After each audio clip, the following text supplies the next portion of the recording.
Where the manner off the back, you in trouble, came to burst your bubble. I don't shelter punches, they find home on your mind about a double. It's the weekly scraps. You don't need a map, GPS, I'm right here to lead a dash. The world doesn't know it needs, but I grow disease, planet fuck a name and the fame. Only legacy remains. Remember the name, Aljo Sterling.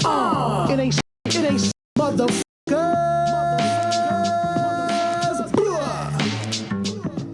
What's up, guys? We are back. I know, a little later than expected, but I've been on like a little bit of a victory tour, just kind of hanging out and enjoying the downtime a little bit. So let's just get right into it. I'm very, very pleased with my performance over Calvin Kattar, tough, gritty dude who's been around the block. I think he's had 4 or 5 main event slots now at this point for the UFC. Some big, exciting fights, memorable fights. Very scary fight for myself, you know what I mean? With that said, in the beginning, in the octagon, completely transparent with you guys, I was not very pleased, not very happy, because deep down inside, the way I felt like I had an opponent who was able to stall me out in certain positions. And I'm not saying that I could have completely not have done anything. Like, I could have just try to stand up and create something, right? But I worked so hard to get to those positions, the things that we drilled over and over to get there, as cleanly as I did, great takedown entries, dominating the position, transitioning, and then getting stuck in these positions where I'm getting stiff-armed in the head, trying not to allow me to advance to the back. Obviously, you're not going to do that, right? But then you're in a stalemate position where it's like, do I just let go of the position altogether and not advance to the back and try to reset the position all over again? Or does Calvin realize he's losing in that position and he needs to make something happen? It's a catch-22. It's a weird situation, weird sequences. I know people were trying to compare it to Khabib. Oh, when Khabib gets there, he does damage. I don't know. Some things are just not created equal, and I think that's the easiest way to put it. Respect to Khabib, he's got a very, very stifling game, but a lot of the guys he's faced, I mean, I don't know, whatever. I'm not even gonna get into that. I think it remains to be said that when a guy does not want to get finished and wants to clam onto a position, it's a lot harder to get those finishes. And I know people were thinking, like, oh, you could have passed it. I passed as quickly as I could pass. Try to advance positions where I could advance positions, but some positions were literally stuck. And I don't know, I tried to do it as best as I could. So just reviewing some of the tape, trying to go over some of these positions with some coaches, get some different minds and perspectives, and try to troubleshoot some of these scenarios and see where I can create openings, even if it's not the most advantageous for me to let go of the position, but we're in a stalemate kind of a thing where he doesn't want to move because he doesn't want to get ground and pounded, so he traps my arms, he throws his legs up, and he just locks me in. Okay, I understand that. You're in a fight. Who wants to get their head punched in while they're on the ground, or who wants to turn their back to someone who's a specialist with taking the back, right? So I get all those tiny details. So I want to try to see, well, what else can we possibly create as a person who is in the position, who is offensive, but he's kind of stuck. You know, so I'm trying to figure out what it's going to be the best way to advance those positions and still try to make it a little bit more exciting. Like, don't get me wrong. Our fight on that particular night of UFC 300 was not the most entertaining, but it was the most dominant fight I think you could have possibly looked at from the entire card, from top to bottom. I think I'm arguably the top 3 most dominant on that entire fight card. So when you look at that, I think to keep it in perspective is you got a guy who's on average lands, I think, about 4 or 5 strikes per minute, like significant strikes, who was reduced to about 0.5 or something like that over 15 minutes. A guy who went tooth and nail with Calvin Kattar, a guy that went toe-to-toe with Giga Chikadze, arguably won against Josh Emmett, had a great performance against a guy who's knocking guys out left and right in Dan Ige, knocked out Shane Burgos, TKO'd Andre Fili, like his resume of how dangerous he is goes on and on and on. So for me to use my skill set against his and to reduce him from being someone who's that dangerous to literally no threat whatsoever, I think it deserves a little bit of credit in that regards. Again, not the most exciting performance if you're just a striker's delight, but in terms of watching Calvin's specialty versus my specialty and seeing who was going to prevail, can Calvin land that kill shot? Can he land those big uppercuts or that front kick up the middle? Can he land that big cross or overhand that he's landed on guys and lifted Shane Burgos off of his feet with? Like, I watch this sport very, very closely. So I see all the damage. I see all the threats. And I just felt, based on looking at that, looking at the performance, when I got home, hung out with the friends, we watched the rest of the card because we were not missing the rest of that. We had to watch the BMF and see who was going to be the BMF for the night. And after that, I watched my fight, and I was a lot more pleased. Like, my whole entire mood changed. Like, I was in the octagon, I was mad. And let me explain why I was mad. I'm a super, super competitive person. And when you look at it from that lens, right, I want to become a champion, and I want to become a champion in another weight class, a bigger weight class.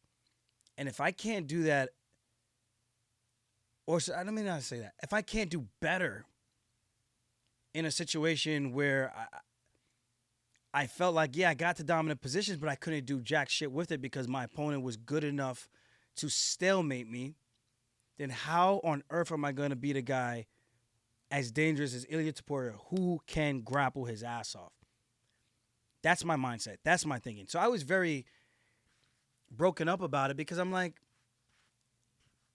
well, what am I going to do? I'm just going to hang around, collect paychecks, and hopefully someone beats him, and then hope that I get a chance. If I can stick around the top 5 long enough, maybe I'll get a crack at the belt. Maybe I'll get a chance to become a 2-division champion. Just maybe. That's not the way I think. I'm thinking I want to be number one. If I'm going to be number one, I need to do better. And it's just a competitor in myself. And I said this on the Ariel Helwani show. Had I had lost that fight dominantly against Calvin, meaning he whooped my ass from pillar to pillar in there, I was just going to retire. There would be no reason for me to continue. I'm not going back down to 35. That's just not happening. Non-existent, non-negotiable, not happening. Not destroying my body like that again. And speaking of, I have the stats. I'm going to read this here in a bit to go over my weight composition, which we did the testing with the UFC. I'm going to send a copy to Jake so Jake can insert this into the screen so that you guys can kind of read along and see like this is no bullshit and half the stuff that I've been dealing with and why it's been as difficult and challenging for me to make 35 over the years.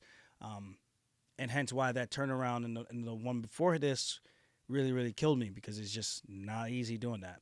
Okay, so I go back, I watch the performance, much happier, way more delighted because, peep game, a lot of the stuff we drilled, I was able to implement almost every single thing that we drilled. The morning shakeout, the drill sessions on Wednesday at Extreme Couture, some of the scenarios that we did over at Syndicate MMA, and some of the stuff we did over at the PI, just working these things with Dean Thomas and with Dennis Bazookia, Tim Kwamba. There's just and Julian Rosa. We did a lot of good stuff, man. And to see all that come to fruition and see how effective it all was, bro, there's nothing better than that. It's like if you go home and you study for your exam and the exact way that you saw it and it came up and the exact way you remember it happened, and it's just like, oh, that's easy. Cakewalk. It was like that for me. In slow motion, watching him throw his jabs, slipping, getting out of the way, coming back with my feints and going over my counters. And I'm like, man, it's either this motherfucker is good or that drill session is good. You know what I mean? So I was super excited and happy about that internally. But I was a little bit annoyed with the grappling because I was like, mofo, if you don't do something and let me try to do something, what the hell? And notice in the third round where he actually did something where he reversed the position and he went for a takedown of his own, what happened? I'm in a position where this opportunity to do something. And I went on the defense, straight to the offense, picked him up, looking for my Undertaker pile driver tombstone that I teach in the MMA class back at Law MMA in Long Island. I've taught this move. Ask these guys. Literally have taught this move. When guys barrel in, you stuff the head, drive forward, and from there, it makes it so easy, and they are so defenseless when you get that chest wrap on them. And you can literally take them and carry their ass to the grocery store if you want, pick some stuff up, put it in a basket, walk out the store, check out, and then go back home, and then slam their ass on the ground. So with that said, I was much happier after watching back the performance a couple of times, and even from the very first time. I was like, man, that wasn't as bad as people were trying to say. They were trying to say, oh, if that was on any other fight night or any other pay-per-view card where there was some other grapplers and it looked like that, like I don't think anyone would have been so up in arms. The first round was fun, some excitement in that one, some scrambles, and then the round 2 and 3 is where I got the takedowns and Calvin kind of chose to just hold on. So I don't know. Do you blame the guy who's playing defense the whole time when the guy on top position is trying to be offensive and can't? If you're not allowing me to posture up, what do you expect me to do? So I don't know. Again, there could have been some position where I could have forced some action, but I would have lost the position altogether. So I'm taking ownership that I could have forced the action, but I would have lost the position altogether had I have done certain things. Maybe that would have created way more excitement. But would that have been the smartest route to victory? Possibly getting this guy an opportunity to get back on his feet and maybe add to his strike count? I mean,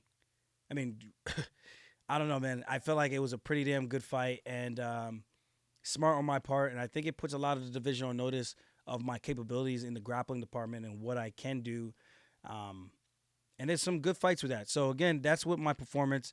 I felt like my energy level was better. My strength was better at 45. My rehydration was better. Fight day, I felt better. Like, yeah, I was in the back room. I was so nervous, and I don't think anyone was able to read it, but I had the craziest poker face. But I just needed a moment of clarity and some moments to myself where I could just reassure myself, like, hey, man, if things don't go your way, we're just going to hang them up. At no point or worth it for me to stick around after I've made my nut. I've accomplished what I want to accomplish in this sport already. We gave it a good run.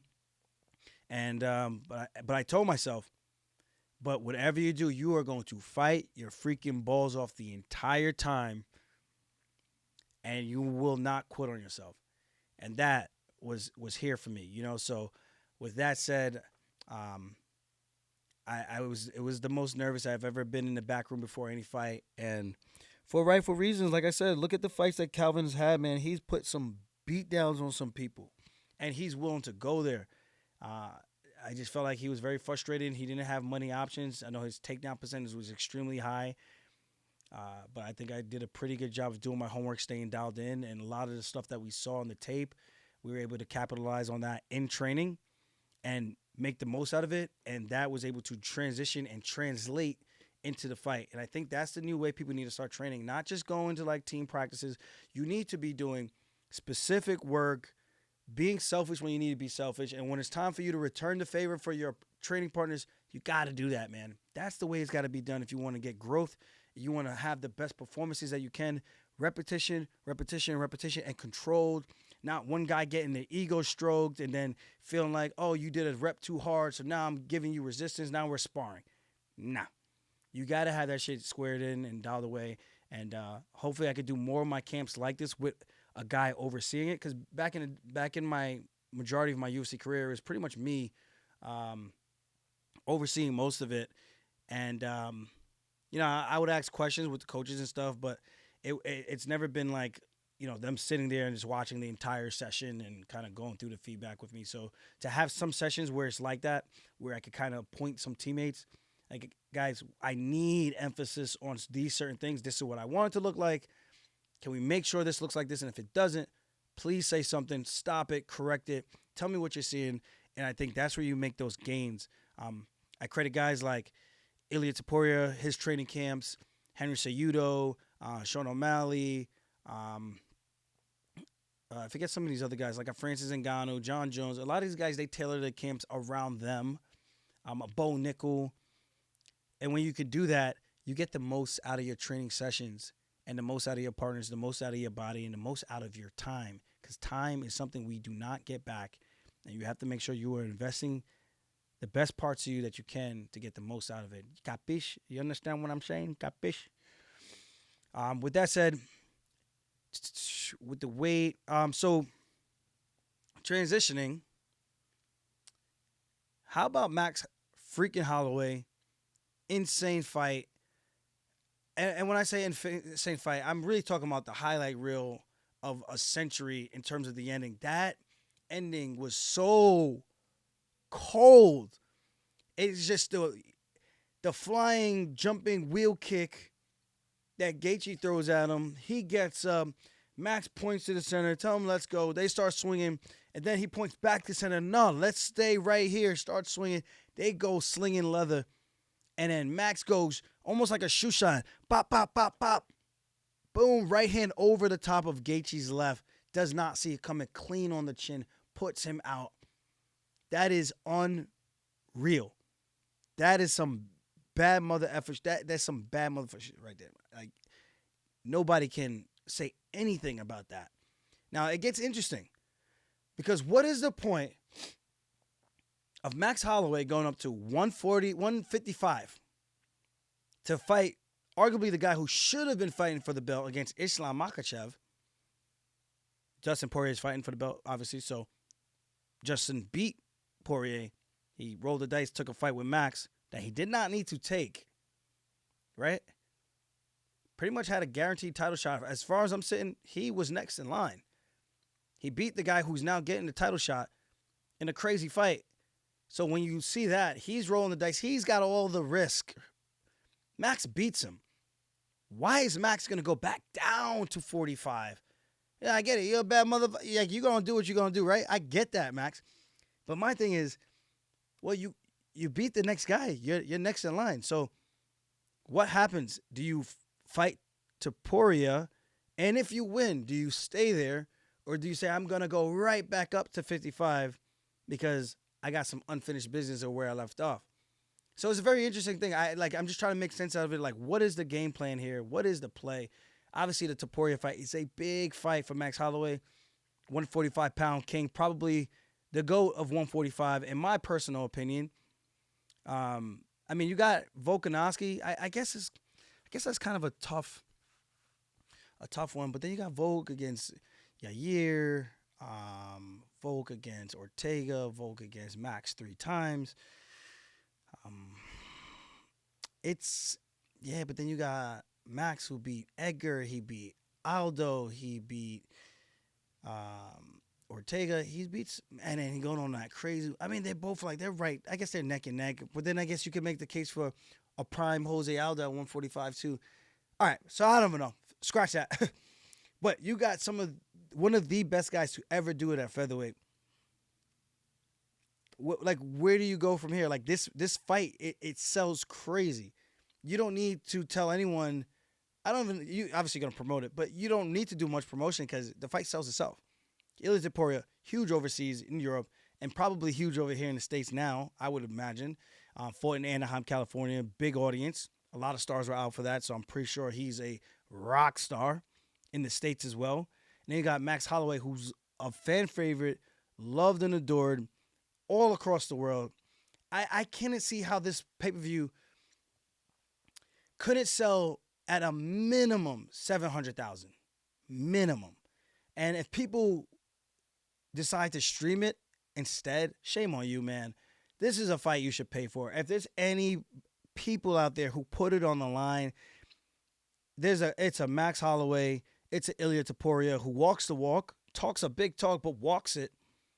This is the fight you pay for. You guys all pay for the Conor McGregors and having him do blockbuster numbers. This is a fight you gather up with your boys and you pay for the damn pay-per-view and support these guys, you know? They're going to give you a crazy good fight. And, of course, the other people on the undercard, they don't really get anything of that.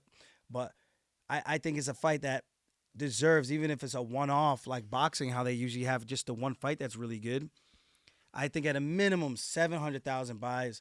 And I think if all these people who claim to be super fans of these guys, if you are, put your money where your mouth is and support them. You know what I mean?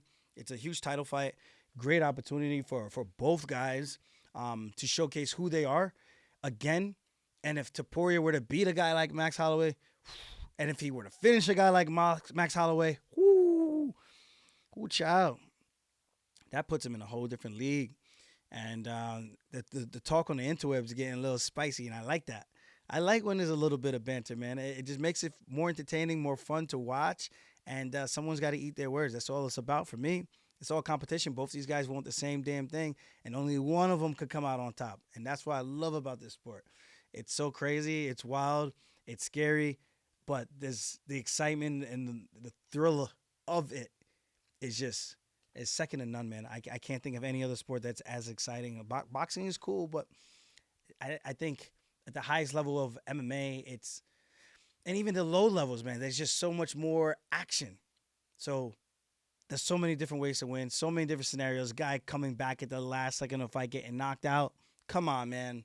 Come on. Where does that happen? No other sport is like that. Like, yeah, you got a buzzer beater jumper or Hail Mary maybe in the end zone at the end of the game in overtime, something like that. But in terms of just crazy excitement, I don't think it gets much better than this, man.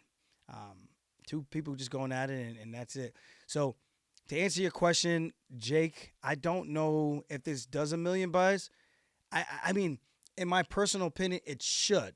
It's worthy of a million buys. Between the two of them and their fan base, it should be able to generate a million buys.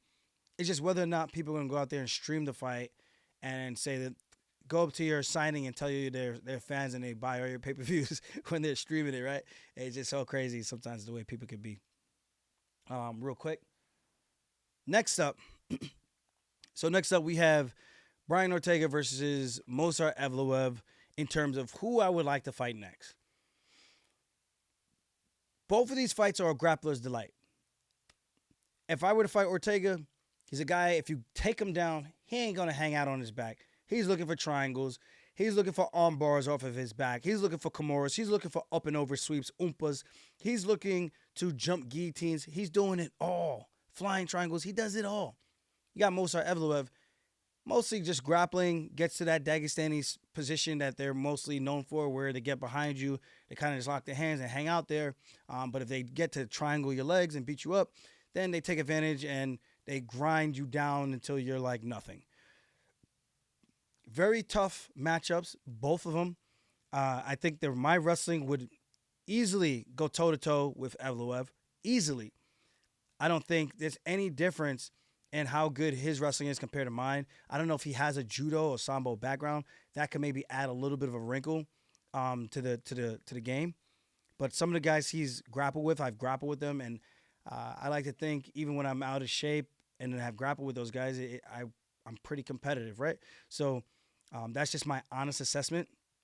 That would be a head-to-head fight where it's just whoever gets the takedown first. It might even end up just being like, you know what? We don't want to, either one of us doesn't want to exert too much energy into grappling. Maybe Evloev and I just end up standing up. And then I can see something very similar with myself and Brian Ortega, where it's like, well, I'm not trying to let you take me down. Well, I think my wrestling would eventually just take him down, and it would just be one of those things where maybe Brian is forced to stand with me in the sense where he's looking for more big shots because the takedown just keeps happening. So I could see that possibly happening, or maybe he's got his takedown defense so locked away where if I were to shoot something, he's able to catch me in some type of guillotine, create a scramble, and maybe he takes my back. And then we're in a position where maybe I lose the rest of the round or I get caught in a submission. There's so many possibilities with the grappling aspect of things, and that's what I like about both those fights. If you're going to ask me which fight do I want, give me Brian Ortega. He's the highest ranked guy, not named Max Holloway and not named Alexander Volkanovski. I beat him. I think it puts me automatically in a position where I get to fight for a title. Like, obviously, if I had put away Calvin Kattar, I think my name would have been tossed in the hat for a potential title challenger, just because the things are just so unclear right now. The only other guy but who hasn't fought in so long and then avenged his loss to Yair Rodriguez is Brian Ortega. He's the clear front runner if Max Holloway is not coming back down. But from all the banter, all the hype, all the talking, all the speculation, it looks like Max is going to be making his way back down to 145. So I say, give me the next best guy, because the way I like to do things, I like to show that things should be earned in life and not given. Given is cool. Like, if you get given something, take full advantage. I'm not saying anything's wrong with that. But I come from a blue-collar working home. I've been working since I was 13, 14, hustling while I was in school and trying to make a buck as best as I can. And that's the best way I can explain it. So I'm going to put my nose down. I'm going to get back to the grind. And hopefully I get that opportunity to share the octagon with one of the best to ever grace the octagon with submissions, fighting for the belt in Brian Ortega. And may the best man win. So, again, that's who I want, Brian Ortega. Give me the next best guy so I can remove all doubt. If he's the next highest ranked, if it's going to be Evloev takes his position, then give me the next ranked guy. And, I win. I get the job done. I think that makes me undeniable. And that's the way I like to go about things in my career. Earned, not given. With that said, I do believe the UFC should start doing more big cards like UFC 300. I know it's not the easiest to do that, to get champs, multiple champs on the same card, getting everyone to the card healthy. I don't think anyone fell out from the fight card from UFC 300 except for the Jalen Turner, not the Moicano. I think there was an original opponent for that, for Moicano, and then Jalen Turner stepped in, if I'm not mistaken, or I could be completely wrong, and maybe it was them the whole entire time. But either way, I think it makes for an excitement for the fans to just, like, if you're going to do a couple of weak cards so that you can save some talent for a really stacked card, man, that's crazy. That's crazy. I would love to see nothing more than that, where you can get a couple of ranked fighters, maybe like a card with 10 ranked fighters in the top 5 or top 10 matched up. That's crazy, man. That's some good star power. That's some good energy for the card. And I think it just gets the fans really, really excited about wanting to tune in and want to watch. So that's my take on that. And just to recap, right now I'm getting ready. We're gonna head out on vacation to Turks and Caicos. I'm not afraid of telling people where I'm going to go. I'm not gonna tell you exactly when I'm gonna go, but I'm going on vacation to Turks and Caicos. So hopefully when we do get down there, we get some accommodations. I put out a post. I'm gonna put out another one to get a couple more recommendations on where we should go. It's only gonna be for about 4 or 5 days, I think. If we want to extend, we might end up just staying a little bit longer, depending on how the trip is going, our energy levels. If we feel like we need to maybe get some other stuff done that we need to get done back home, I don't know. We'll see. We're just gonna kind of play by ear. But right now, we're expecting 4 or 5 days, with the option to extend a little bit longer if we want to. I've always heard about Noah's Ark and some other places like the Conch and some other things like that, Aziza. So we're going to try to hop around. I'm excited to go jet skiing, going to clear waters. I'm going to take a picture in the clear boat because I know only the females do that shit, but I don't care, man. I need a picture in the clear waters, in the clear boat, because that's a fire picture. I'm going to try to have me a nice cigar hanging out in my beach attire, just trying to look like Mr. Cool, man. That's it. I'm just trying to enjoy life while I can. We got one life to experience. I'm trying to experience this shit as best as I can. So that's my thing with that. I should be back in New York the first week of May. So guys, if you're around, I might pop over to McGorry's, RC Dugan's, and maybe a couple of my other spots that I like to go to. Definitely need to get back to Vincent's Clam House. That food is so good. So good. And what else? Aljamain Sterling Day is May 23rd. And guys, sorry for the delay. We had some issues with Funk Harbor, so I want to make sure I'm giving a transparent update. You guys know I'm always trying to be honest with you. We had some hiccups with some things. We were supposed to be ready. The bottles are actually ready for sale. There's some behind-the-scenes stuff that we have to take care of and get that ironed out before we continue to go forward, before we can start accepting money from customers. Otherwise, that just creates a muddy and messy situation. So without saying too much, I don't want to give away too much because I don't know how much I can actually talk about. So with that said, the bottles are here. They are done. We just have a couple of things we got to sort out. And once we get it sorted, we'll be good to go. So please hang tight. Bear with me. I know this was supposed to be out since last year. Again, some of these things are just completely out of my control. And on my end, I try to do everything as best as I can. All I can do is relay the information that I've been given. And I'm just along for the ride. because I don't control the logistic part of things. So hopefully things get sorted sooner rather than later, because I'm telling you, this first edition bottle, we're going to be doing collector's items seasonal, so they're going to change. I'm telling you guys right now, this is going to be something that people are going to love. If you like rum, if you like anything that has a hint of bourbon, you're going to enjoy this, man. So I'm telling you right now, just wait on it. And with that said, thank you guys for tuning in. Shout out Nerd Focus for always supporting me. Nerdfocus.com. Go check them out. Or on Amazon.com. You can get them shipped over to you. One of the best energy drinks out there. Nootropic energy drink. Thanks, guys. Peace and love. I'll see you guys soon. Let's go. Turks and Caicos. Turks and Caicos.